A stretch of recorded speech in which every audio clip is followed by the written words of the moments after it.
Salut tout le monde, j'espère que vous allez bien. Alors aujourd'hui on change un petit peu de décor, je sais que vous en avez marre de voir toujours ma bibliothèque derrière et comme il fait soleil aujourd'hui, j'ai décidé de sortir pour vous proposer un petit peu cette vidéo avec un outil. Aujourd'hui on va passer aux travaux pratiques, on a fait pas mal de théories ces derniers temps mais maintenant je vais vous parler d'un outil qui va être très concret, qui va être très pratique, que vous allez pouvoir réaliser dans les 5 minutes qui suivent la vidéo et qui va vous permettre de vraiment mémoriser efficacement, réviser efficacement si vous avez des examens ou des concours à préparer. Surtout restez bien connectés parce que l'outil que je vais vous montrer, la boîte magique, est tout simple, mais il peut vraiment faire des miracles.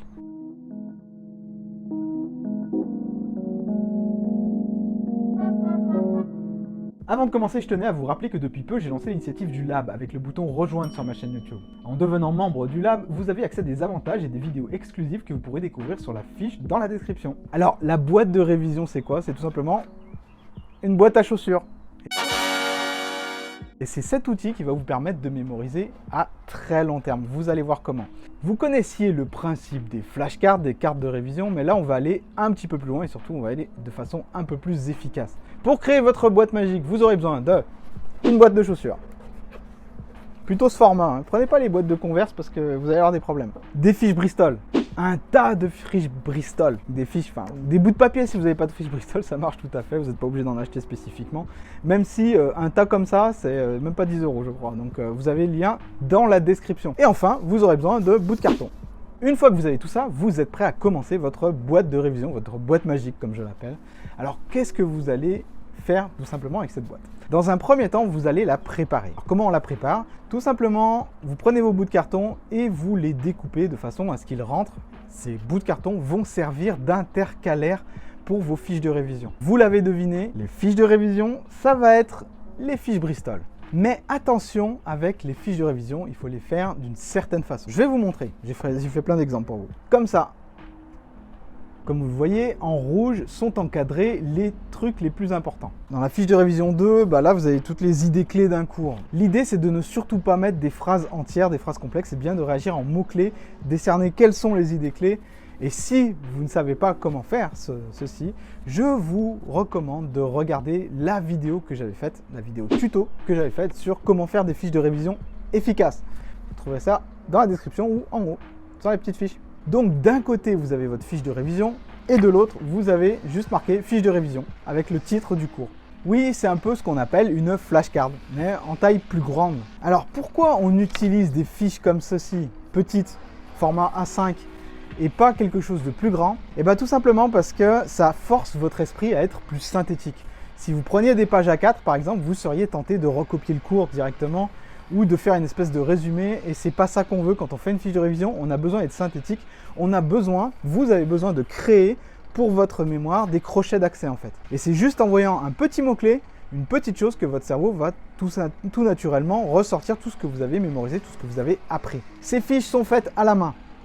Pourquoi à la main? Parce que le fait d'écrire sollicite également votre mémoire kinesthésique. Et ça, c'est vraiment très important. Comparé à un outil qui existe qui s'appelle Anki, qui vous permet de faire des fiches comme ça, un petit peu des flashcards, mais en ligne, les faire à la main, ça va être beaucoup plus puissant pour votre cerveau. Et vous avez également un autre avantage sur les fiches numériques, sur les fiches Anki, c'est que Anki, le problème, c'est que il faut l'ouvrir quoi. Il faut aller dans l'application et puis réviser chaque fiche, etc. Et Anki se charge pour vous de déterminer un petit peu laquelle vous devez réviser, etc.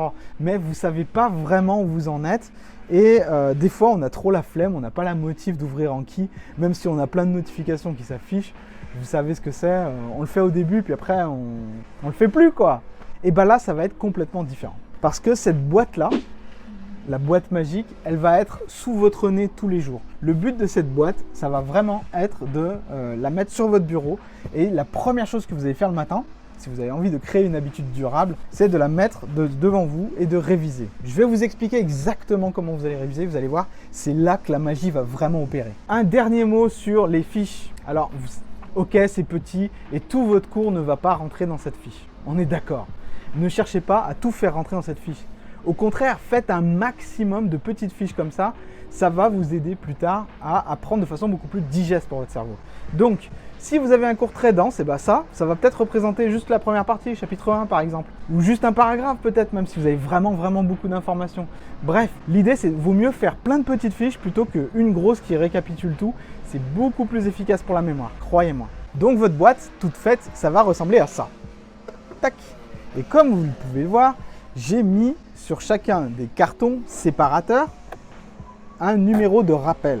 Parce que oui, si vous voulez que ça marche, vous devez utiliser le système de la courbe de l'oubli de Hermann Ebbinghaus. Un petit rappel sur comment marche cette courbe exactement, vous pouvez la voir dans la description ou dans une des fiches en haut, vous allez avoir la vidéo spécifiquement que j'avais faite sur le sujet. Et comme il y a un peu de bruit avec la tondeuse, on va rentrer un petit peu juste pour que je puisse vous expliquer le fonctionnement à tête reposée.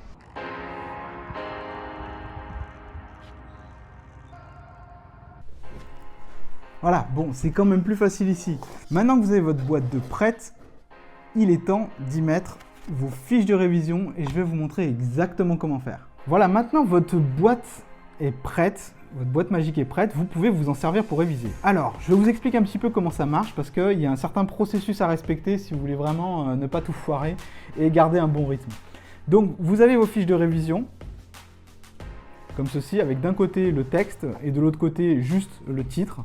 Et ce que vous allez faire, vous allez placer toutes vos fiches de révision prêtes dans le rappel 0. Donc la toute première page, le tout premier marqueur de la boîte en fait. La plupart de vos fiches seront ici et c'est tout à fait normal. Donc ce que vous allez faire jour après jour, c'est passer en revue toutes les fiches qui sont dans ces différentes cases et les monter d'un niveau si vous arrivez à faire le rappel.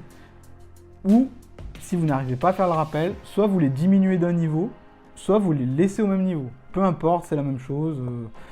Ce qui compte, c'est que au bout d'un moment, toutes les fiches doivent être au rappel 4. Okay, si 4 rappels, vous trouvez que ça fait trop, vous pouvez tout à fait enlever une séparation et faire en sorte qu'il n'y ait plus que rappel 0, 1, 2 et 3. Moi, je préconise au minimum 3 parce que c'est vraiment, selon la courbe de l'oubli, c'est ce qui marche vraiment le mieux. Mais imaginons maintenant que vous avez un cours qui est très important et vous n'avez pas envie de vous foirer, vous pouvez donc rajouter un rappel 4 et vous pouvez même rajouter 5, 6, 7 si vous voulez, il n'y a pas de souci. Je vous fais juste ça pour l'exemple. Donc chaque jour, l'idée ça va être que chaque jour, vous allez passer en revue chacune des cases. Vous n'allez pas commencer par la case rappel 0, vous allez commencer par la toute dernière. Et vous allez prendre toutes les fiches qui sont dedans et vous allez essayer de les rappeler. Donc vous allez tirer une fiche comme ceci, hop, le verso, vous avez juste le titre et avec le titre de la fiche, et de l'autre côté vous avez le texte. Vous faites une révision mentale, c'est important que une révision mentale, un rappel si vous voulez, c'est pas une relecture, c'est vraiment une révision mentale, vous vous testez en fait. Alors qu'est-ce qui est marqué sur cette fiche? Et vous ne tournez pas pour regarder la réponse avant d'avoir répondu, avant d'avoir donné votre dernier mot si je puis dire. Donc ce qui va se passer, c'est que vous commencez directement par la toute dernière case. Vous prenez toutes les fiches qui sont dans la toute dernière case et vous les rappelez comme ça. Si elles réussissent le test, vous pouvez les mettre de côté parce que vous considérez qu'elles sont suffisamment stockées dans votre mémoire à long terme, vous pouvez ne plus avoir à les réviser pour un petit moment. Donc ça, c'est plutôt un très gros avantage quand vous êtes du style à faire du surapprentissage ou des surrévisions pour rien. Ça vous garantit que si la fiche arrive ici et que vous arrivez à la rappeler juste ici, vous pouvez la sortir de la boîte parce que c'est gagné, quoi. Une fois que vous avez fait toute la dernière case, vous passez au rappel 3, puis rappel 2, puis rappel 1, puis rappel 0. Alors pourquoi on commence par la fin et pas par le rappel 0? Parce que faut commencer par la fin, parce que les fiches qui vont réussir vont avancer. Elles ne vont pas revenir en avant, elles vont avancer. Donc rappel 4, vous y êtes arrivé, la fiche sort de la boîte, vous avez mémorisé à long terme. Rappel 3, ensuite vous passez à tout ce qui est rappel 3. Vous sortez toutes vos fiches, hop, vous vous testez, c'est juste, vous la basculez en rappel 4. Si c'est faux, vous la laissez en rappel 3. Ou si vous êtes vraiment sévère avec vous-même et que vous avez vraiment envie de faire des révisions au top, vous la basculez en rappel 2. Vous la faites rétrograder d'un niveau. Moi j'aime bien faire ça quand il y a des cours qui sont vraiment importants. Je la bascule en rappel de 3 à 2, je la rétrograde en fait. Et enfin, l'essentiel des fiches, toutes celles que vous allez créer en fait, elles vont être directes en rappel 0. Et vous allez les tester dans la journée pour voir si elles si elles réussissent, si elles augmentent d'un niveau, si elles passent en rappel 1. Et donc l'idée de la boîte magique, c'est que chaque jour, vous allez tester chacune de ces cases pour voir si c'est toujours frais dans votre mémoire. Certaines fiches, je ne vous cache pas, elles vont naviguer entre ces deux cases pendant très longtemps parce que c'est normal, les cours ils sont intenses, donc c'est aussi pour ça qu'on fait des petites fiches et qu'il vaut mieux en faire beaucoup parce que ça va vous permettre de cibler votre apprentissage, de cibler vos révisions en fait. Donc c'est comme ça que fonctionne la boîte magique, comme je l'appelle. Vous pouvez l'appeler comme vous voulez, boîte de révision, boîte à long terme, mais le fait de l'avoir créée, vous, de vos mains, d'avoir des fiches papier, Bristol ou peu importe, si vous n'avez pas de fiche Bristol, vous prenez des bouts de papier, le fait de l'avoir créé vous, ça va vraiment ajouter une puissance supplémentaire à votre révision. C'est vraiment beaucoup plus puissant que un programme informatique qui vous interroge en temps réel, etc. Vous avez juste à mettre cette boîte sur votre bureau tous les jours et la première chose que vous avez à faire, c'est de tester chacune des cases pour voir où ça en est. Donc c'est un peu comme un jeu de progression en fait. Vos fiches, elles sont dans un parcours de progression. Là, c'est mémoire à court terme.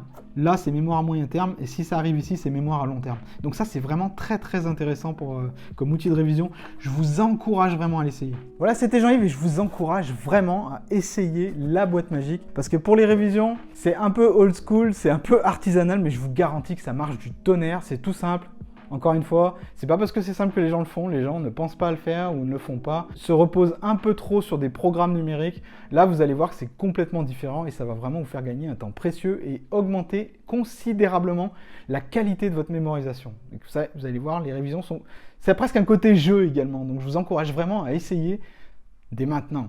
Des bouts de carton, une boîte à chaussures, des bouts de papier et vous êtes prêt à démarrer. Voilà, c'était Jean-Yves, j'espère que cette vidéo vous aura plu. Elle est un petit peu particulière, on s'est baladé un petit peu, on a fait un peu de travaux pratiques. Dites-moi ce que vous en pensez dans les commentaires, je serais ravi de voir vos réactions. Je vous dis à bientôt pour la prochaine vidéo, salut salut! Ah, et n'oubliez pas, si vous voulez accéder à des vidéos exclusives, des lives que pour vous, n'hésitez pas à vous inscrire au Lab. Le Lab, c'est le bouton rejoindre qui est dessous. Allez, cette fois je file, salut!